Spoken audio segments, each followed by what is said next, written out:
Muito bom dia, pessoal. Muito obrigado pela sua audiência aqui no canal do Boi, no nosso Domingão do Carlão. Você que acorda todo dia, todo domingo, né? Cedinho para acompanhar o nosso trabalho. Hoje eu tenho certeza que vocês vão adorar, porque a prosa de hoje é com um jovem talentoso, um jovem que é empresário faz tempo, é consultor de empresa, é sócio da Marquestrate e professor da Fundação Getúlio Vargas. Eu estou falando do Fábio Matsuoka Mizumoto, que está aqui do meu lado. Um queridíssimo amigo. Ô Fábio, obrigado pela sua presença aqui, viu? Eu que agradeço, Carlão. Um privilégio poder estar aqui, fazer essa troca aqui. Vamos fazer um bate-papo aqui com vocês. Maravilha. Escuta, Fábio, aqui no Domingão do Carlão, lá no meu programa Fala Carlão, eu sempre falo que ninguém nasce diretor, ninguém nasce sócio, ninguém nasce presidente de nada, e eu gosto sempre de ouvir qual é a história, a trajetória. Queria que você começasse me falando em que berço você nasceu, né? Que valores que você aprendeu logo de criança, aonde isso aconteceu. O papo é por aí. Vamos lá, Carlão. Olha, eu sou nascido em Assis, interior de São Paulo. Pertenço à terceira geração de uma família que começou com negócios de avicultura de postura, produção de ovos. Meu pai é de Bastos, interior de São Paulo também. Minha mãe é de Adamantina, ali na Alta Paulista, também interior de São Paulo. E eu nasci, né, convivendo com negócios, porque a minha família teve vários negócios, e eu com 6 anos de idade já estava dentro do galinheiro, né? A história de que galinha, ovo, esterco, tudo fazia parte ali do nosso dia a dia. E eu tive muita oportunidade, foi uma verdadeira escola, né? Aos 12 anos de idade eu já estava trabalhando de fato na operação, ajudando ali na operação, e eu estava ali numa empresa, numa organização de milhares de funcionários, né? E eu era mais um, apesar de ter um pouco essa história do filho do dono, mas estava lá aprendendo, fazendo bagunça e talvez ajudando um pouquinho, mas isso certamente fez muita diferença depois no início da minha trajetória profissional. Quer dizer que você, na verdade, eu queria explorar um pouquinho mais esse lado, que você contasse um pouquinho mais essa história, porque você vem de uma família de empreendedores, e empreendedores geralmente rendem boas histórias, rendem boas conversas e boas lições, e na sua família eu acho que você teve algumas boas lições aí, né? Ah, sem dúvida. Minha família é uma verdadeira escola, né, da qual eu tenho um privilégio de beber direto da fonte, né? Meus avós imigrantes, né, vieram do Japão, vieram para trabalhar na lavoura e aí começaram um negócio de avicultura, a produção de ovos para consumo próprio, para subsistência de fato. Sim. E depois de um tempo começaram a produzir para poder vender, fizeram uma passagem muito importante com uma cooperativa que ajudou muito a fortalecer o início dos tempos.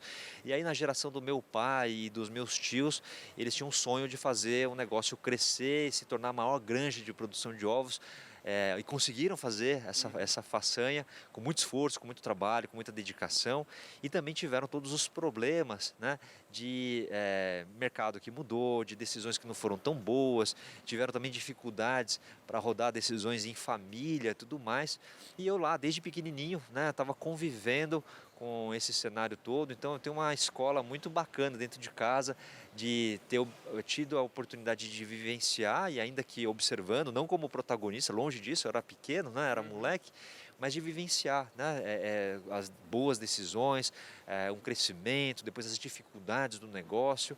Então a gente teve uma escola muito bacana, de fato, já vindo dentro de casa, como família empresária. Olha, eu já escutei falar o seguinte, que ninguém é empresário se não quebrou um dia, viu? E a sua família tem histórias de dificuldade nesta linha, né? Sim, Carlão, os negócios prosperaram muito até ali a década de 80. Ali no Plano Cruzado tiveram uma dificuldade que dentro de casa, né, meu pai e os tios falam que foi a primeira vez que eles quebraram, né? Mas é a primeira vez porque tem a segunda, né, Carlão? Então, a primeira vez foi uma reorientação dos negócios, de voltar a focar naquilo que é a atividade principal, que é a avicultura. Então, eles tinham vários outros negócios de transportadora, supermercado, enfim, empresas... Eles foram abrindo, foram abrir, já que está fazendo isso, vai É a lá. história do francês, do Jacques, né? Que a gente brinca muito. Já que está construindo granja, então vamos ter o nosso próprio negócio de engenharia. Já que vai precisar de telha para cobrir galinheiro, vamos produzir a própria telha. Já que a gente precisa produzir, vai precisar da gaiola, vamos produzir a própria gaiola. E essa história do já que foi fazendo com que a diversificação de negócios se ampliasse a um ponto talvez que o controle já não fosse tão mais possível da maneira que eventualmente se precisasse. Então, na primeira vez que houve a quebra ali, associado a esse momento do plano cruzado, foi uma decisão de voltar para o negócio principal. E aí, lá pelos anos 2000, né, eu estava ali me formando, em 2001 foi o segundo momento de quebra, aí ele de fato foi de fechar operações e de se reduzir por completo a atividade de postura, de granja. E depois, então, meu pai e o tio ali se reorientaram, continuam empresários, consultores, trabalhando, desenvolvendo negócios, porque não param, né? Acho que quem tem esse espírito empreendedor não para nunca. Ô, Fábio, e quando é que você percebeu que a sua, vamos dizer assim, o seu destino não estava exatamente ali no interior, que você teria que vir para a capital, que você ia ganhar, ter desafios novos? Olha, Carlão, eu sempre fui muito fã, né, do meu pai, dos meus tios, que assim sempre mostraram o mundo para nós dos negócios como um mundo desafiador, mas também de muitas oportunidades. Eu, quando me formei na agronomia, tinha de fato uma vontade de voltar para trabalhar com a família. Mas aí coincidiu esse momento da dificuldade e, por muito apoio na minha família, eu vim a São Paulo para fazer o mestrado em administração, para completar a minha formação, para voltar para trabalhar com a família. Mas aí, chegando aqui, eu descobri o mundo dos negócios, descobri o mundo da consultoria, da sala de aula. Carlão, eu não imaginava que eu fosse querer dar aula. Eu estava lá inscrito no mestrado, fazendo todo o processo ali, mas com uma certa ideia de que nunca iria para uma sala de aula como instrutor, como professor. E foi uma cachaça. Quando eu experimentei esse mundo da sala de aula, eu me encantei, fui melhorando, né? Fui me aprimorando. Eu falo que eu costumo dizer que assim, eu adoro dar aula, né? Se os alunos gostam é outra história, né? Mas que a gente tem essa vontade, esse apreço pela troca, né? Muitas vezes a gente encontra ex-alunos nesse mundão, seja na estrada, seja no aeroporto, a turma vem e fala assim, Fábio, você lembra de mim? Né? E a gente olha e fala assim, bom, eu tenho uma escapatória, né? Eu pergunto assim, bom, você foi o melhor aluno da sala? E a pessoa normalmente responde, não exatamente, né? Você foi o pior aluno que mais deu trabalho na turma? Também não. Então, olha, me desculpa, mas eu não lembro, mas você me ajuda a lembrar de onde é que a gente se conhece, né? Mas esse carinho, essa vontade de poder interagir, trocar e ver como que esse conhecimento, né, vai se multiplicando e vai fazendo a diferença positivamente para a trajetória de muitas pessoas e suas famílias. Então, é um apreço que a gente tem bastante aí pela sala de aula. Deixa eu te falar, você falou aí da faculdade de agronomia, mas você também tem um histórico aí na família, né, de agrônomos. Me conta como é que foi a decisão, porque parece que não foi uma decisão tão óbvia no seu caso, mas você tem um histórico da família. Ah, Carlão, eu brinco, né, que eu estava assim, na graduação, eu lá vestibulando, eu estava muito bem decidido, né? Eu queria fazer agronomia, veterinária, engenharia de produção, engenharia de alimentos, economia e administração, se é que eu não estou esquecendo alguma delas, né?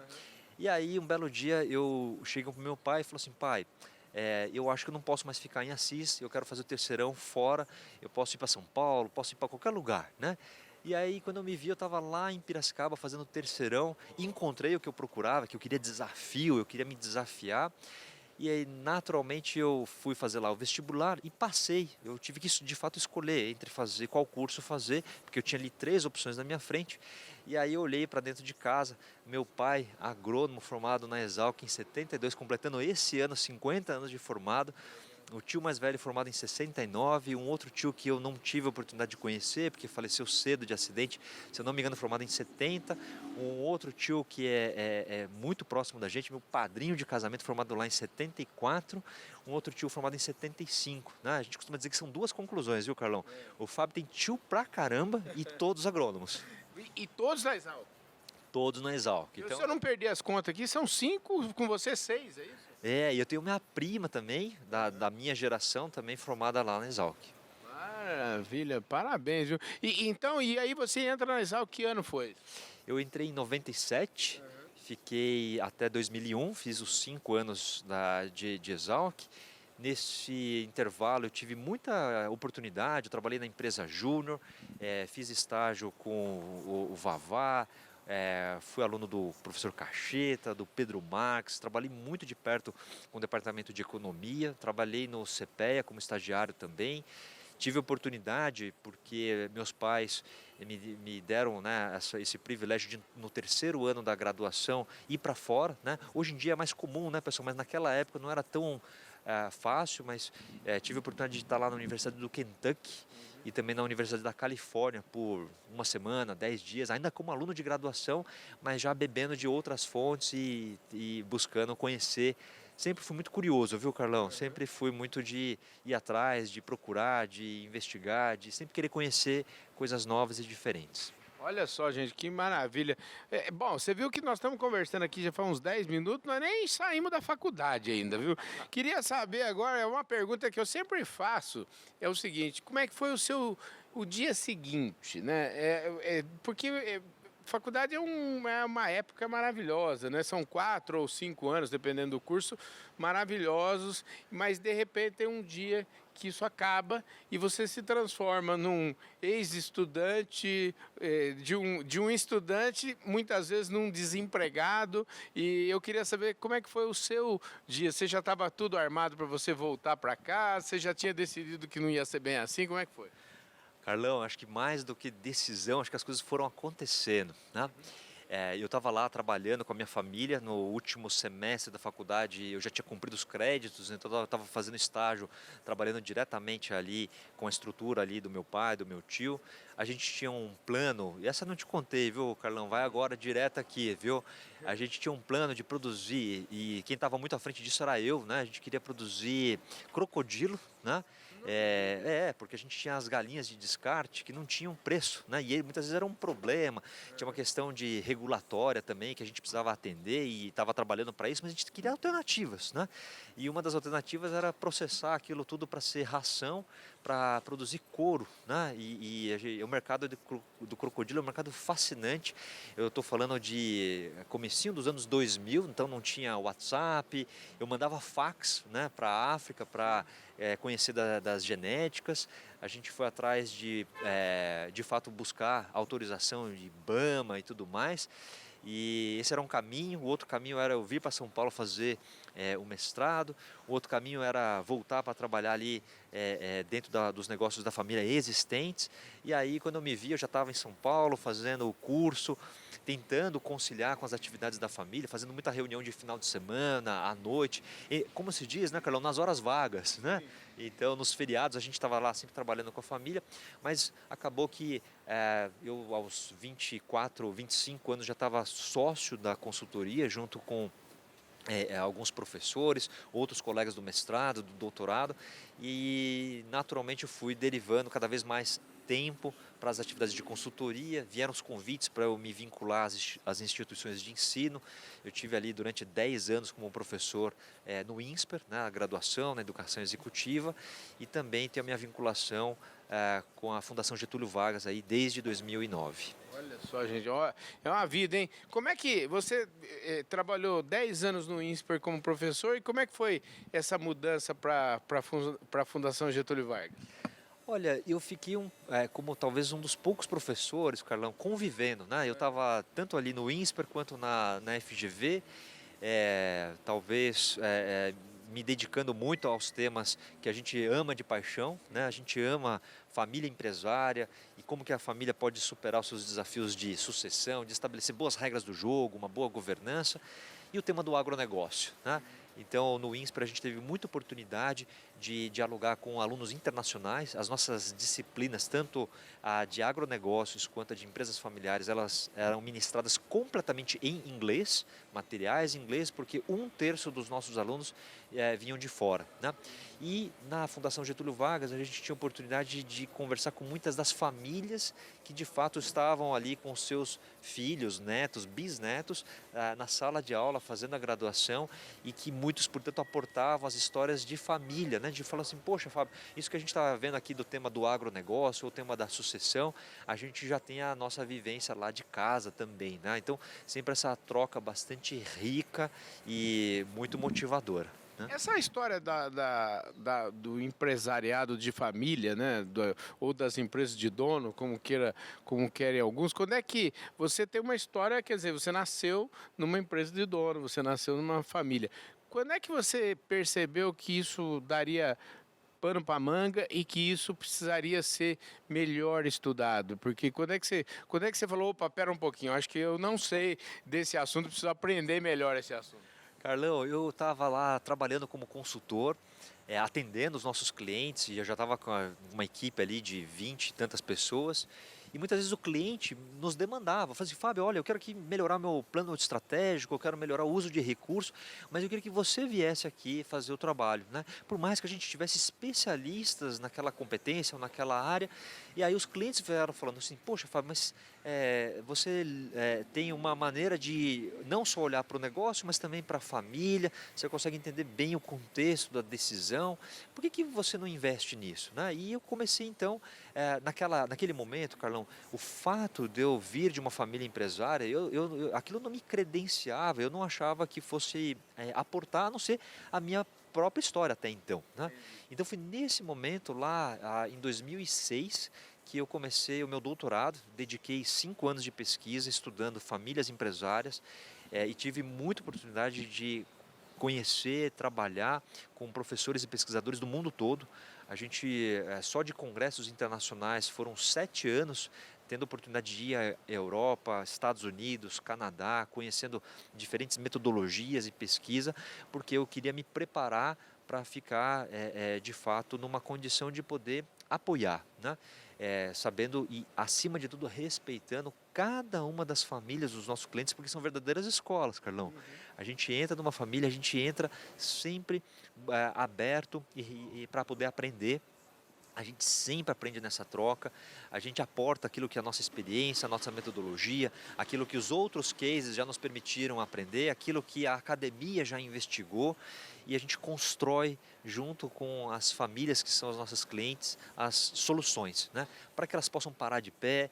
E a gente tem tido hoje, Carlão, o privilégio, né, de muitas famílias, depois de 10 anos, né, nos chamar de volta e falar assim, poxa, Fábio, a gente conseguiu organizar a nossa família, a relação está muito saudável, a gente consegue respeitar a diversidade de opiniões, a gente não perde o foco em trazer o resultado, ainda que a gente tenha que trabalhar com pessoas que sejam do mercado ou pessoas da família que são profissionais, mas a gente consegue aqui fazer com que as coisas aconteçam com a família feliz, com os resultados acontecendo. Então a gente gosta muito de ter esse resultado que a gente vai lá e contribui com um pedacinho muito pequeno, né? Quem sabe fazer e faz acontecer, de fato, é cada uma das famílias. E que depois de um tempo volta com a gente e fala assim, poxa, Fábio, agora a gente tem novos desafios, né?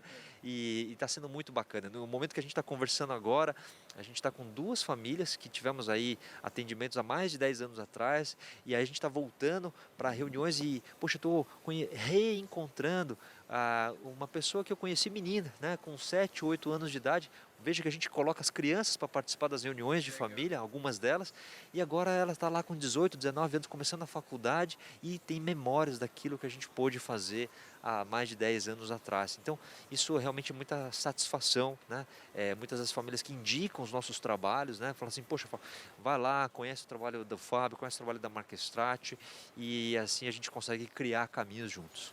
Maravilha. Ô, gente, eu queria fazer um parênteses aqui e agradecer a Employer, que é uma empresa que entende de tudo de RH e que é apoiadora aqui no nosso Domingão do Carlão. Quero mandar um forte abraço para todo mundo lá da Employer, ao Marcos Abreu e toda a equipe dele. Ô, Marcos, obrigado aí pelo apoio de sempre. Tamo junto. A Employer é uma empresa que gerencia trabalho temporário. E trabalho temporário, a gente que é do agronegócio sabe da importância que é, né? Sem dúvida nenhuma, o agro é essa indústria a céu aberto e a gente é obediente ao ciclo da natureza, né? Tem o momento certo de plantar, de fazer o manejo, de colher, tem o momento certo da gente fazer o manejo, e aí o uso de pessoas, de trabalho, ele também é sazonal, né? Então, que bom, que ótimo que a gente tem essas oportunidades aí. Olha, e o pessoal lá é campeão, viu? Eles são muito competentes nesse tema, então vale a pena conhecer e a gente vai deixar aí na descrição do vídeo, o site, enfim, tudo que você precisa saber sobre a Employer. Ô, Fábio, vamos aqui, eu sempre gosto de o exemplo é a melhor coisa, né, que existe, né? Eu queria que você falasse, tem muita gente que assiste o nosso Domingão aí, que com certeza são empresas familiares, donos de grandes fazendas, propriedades, enfim, ou agronegócios de maneira, como você, granja de frango, granja de suíno, pecuária, agricultura, a questão da sucessão, essa palavra, né? Eu queria até que você falasse um pouquinho dessa palavra, que eu acho que você tem boas histórias para contar, e você é um especialista nisso, em sucessão. Quando uma família ou um patriarca ou uma matriarca te procura, geralmente qual é a fotografia que aparece? Carlão, normalmente é um pedido de ajuda. Falando assim, poxa, Fábio, a gente tem aqui muita vontade de que o negócio possa continuar, possa perdurar, né? E aí vamos voltar ao tema da sucessão, Carlão. Normalmente é um tema que traz, muitas vezes as pessoas nos procuram com frio na barriga, né? Ou de cabeça quente, ou os dois, né?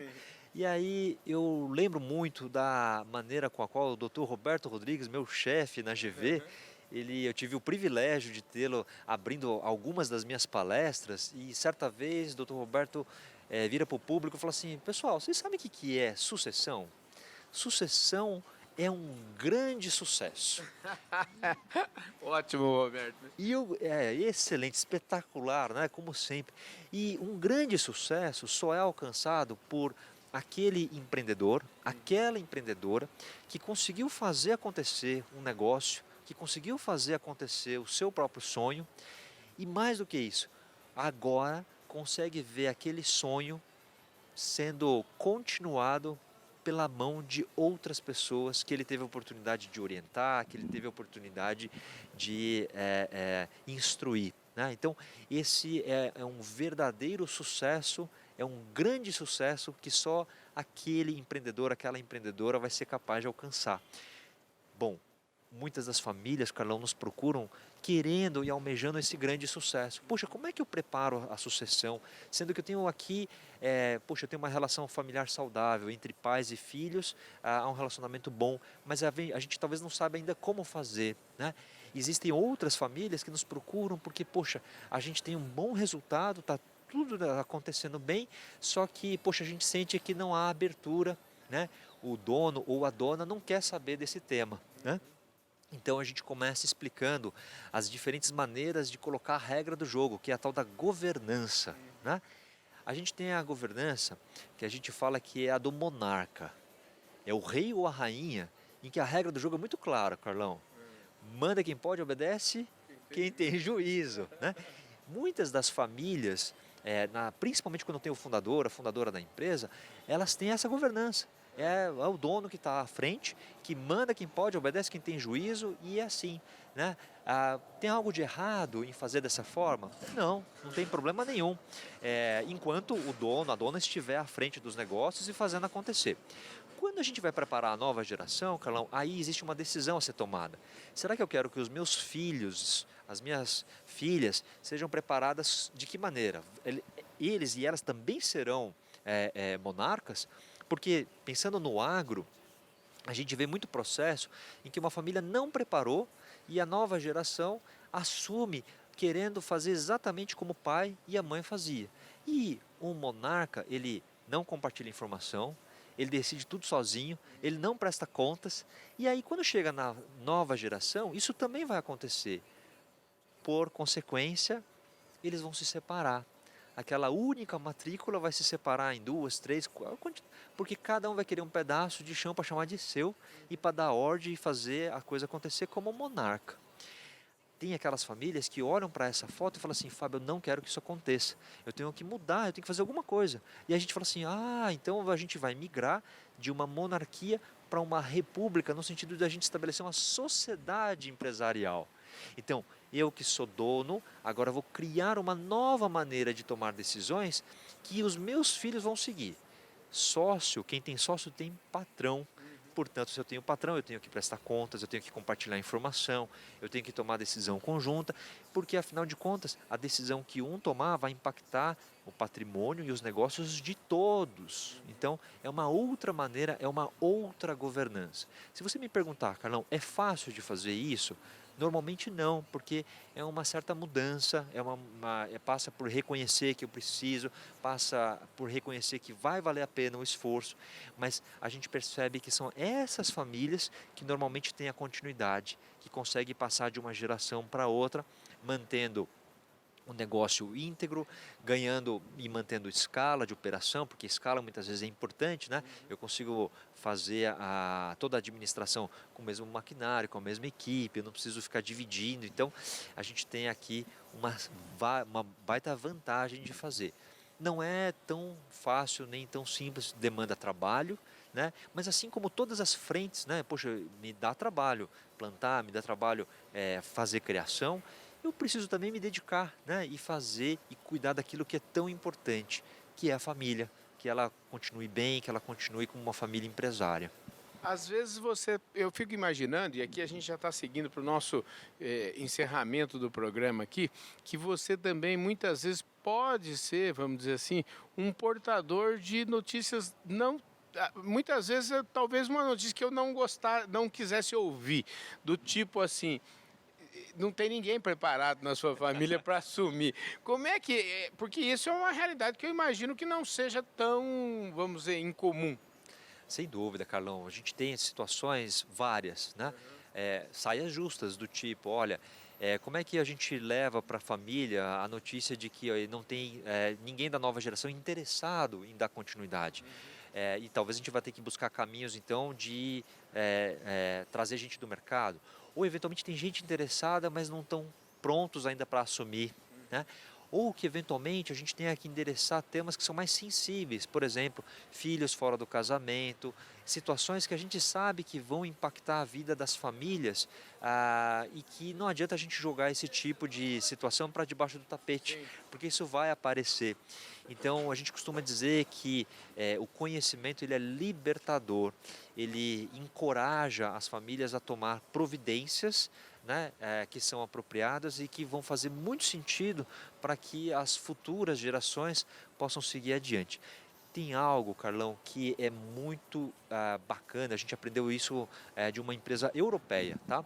Eles falam assim, Fábio, eu não sou dono de nada, eu sou apenas, eu estou apenas usufruindo. Na verdade, quem é dono disso, tudo que eu estou aqui administrando, já são os meus filhos, netos e bisnetos. Eu preciso fazer o meu melhor para transmitir de volta para eles aquilo que já é deles, mas melhor do que aquilo que eu já recebi das gerações anteriores. Bacana esse conceito. Ô, Fábio, para a gente fechar nossa prosa aqui, nós estamos no, vamos dizer assim, no minuto final aqui. Que mensagem você daria para essas famílias que talvez ainda não se atentaram para isso, ou que, sei lá, o cara ainda se acha que não está na hora? Qual que é o melhor momento para se pensar na sucessão? O melhor momento é agora, Carlão. Sabe por que é agora? Porque as pessoas elas vão poder conhecer como é que elas estão hoje, vão ter tempo de trocar ideia com um amigo que é um amigo de confiança, vão ter tempo de conversar com o advogado, com o contador, vão ter oportunidade de aumentar o seu nível de conhecimento para saber que tipo de providência vai querer tomar. Sabe por que muitas vezes as pessoas têm muito medo de falar sobre a sucessão? Porque acha que falar sobre é fazer a sucessão. E as coisas são diferentes. Eu posso organizar, eu posso planejar e o fazer acontecer a sucessão podemos deixar para a hora que Papai do Céu decidir, ou podemos decidir em algum momento de futuro, né? Mas saber o que fazer, quando a sucessão tiver que acontecer ou quando o pai ou a mãe decidir que é a hora de fazer, é algo que é importante que a gente já comece a conversar desde agora. É isso aí, gente. Que domingão top de linha. Muito obrigado pela sua audiência. Eu vejo todos vocês domingo que vem, aqui mesmo no nosso Domingão do Carlão. Muito obrigado, um forte abraço e até lá.